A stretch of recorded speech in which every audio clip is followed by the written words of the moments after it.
മനസ്സിനെ ഞെക്കുന്ന ഒരു കാര്യം അവതരിപ്പിക്കാനാണ് ഞാൻ ഇവിടെ വന്നത്. ഞെട്ടരുത്. അപ്പൊ തുടങ്ങാം. പോലീസുകാർ പറഞ്ഞത് എവിടെ എന്താണ് അതൊക്കെ ഇവിടെ പറയുന്നത് അതൊക്കെ എല്ലാവർക്കും അറിയുന്നതല്ലേ. ഉണ്ണി തല്ലിയെന്നാ പോലീസുകാർ അപ്പൊ തല്ലിയിട്ടുണ്ടോ?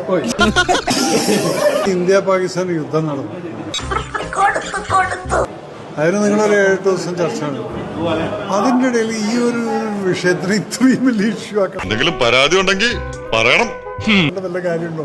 ഉണ്ണി പറഞ്ഞില്ലേ അവൻ തല്ലിയിട്ടില്ല. അപ്പൊ തല്ലിയിട്ടില്ല എന്ന് പറഞ്ഞാൽ തല്ലിയിട്ടില്ല. സോറി, കിട്ടേണ്ടതൊക്കെ കിട്ടിയല്ലോ, സമാധാനമായല്ലോ. ഇനി സ്വസ്ഥമായിട്ട് വണ്ടി ഈ റോഡിൽ പോട്ടെ. സോറി.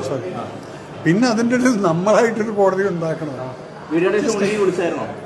ഞാൻ ഇന്നലെ സംസാരിച്ചത് നിങ്ങൾ എന്റെ കയ്യിൽ അവനെ കിട്ടിയ ഞാൻ അവനെ അരിഞ്ഞു മുളകിട്ട് അങ്ങനെ തിന്നിടും. നിങ്ങളുടെ ഇന്റർവ്യൂ എല്ലാം കഴിഞ്ഞ ഞങ്ങൾ സംസാരിക്കുന്നുണ്ട്. താഴത്തേക്കല്ലേ മോനെ? മോനെ പോലീസുകാർ പറഞ്ഞത് എവിടെ എന്താണ് നിങ്ങളെന്ത് പ്രാന്തായി പറയുന്നത്? എനിക്കൊന്നും മനസ്സിലാവുന്നില്ല. ഉണ്ണി തല്ലിയെന്നാ പോലീസുകാർ അപ്പൊ തല്ലിയിട്ടുണ്ടോ? അല്ല, അപ്പൊ പോലീസുകാർ പറഞ്ഞിട്ടുണ്ടെങ്കിൽ എങ്ങനെയായിരിക്കും? ഞാൻ കോടതി പറഞ്ഞിട്ട് തല്ലിയിട്ടില്ല എന്നുള്ളത് മതിയാ. എല്ലാവർക്കും സന്തോഷമായല്ലോ. എനിക്ക് സന്തോഷമായി. എല്ലാവർക്കും പിരിഞ്ഞു പോവാം.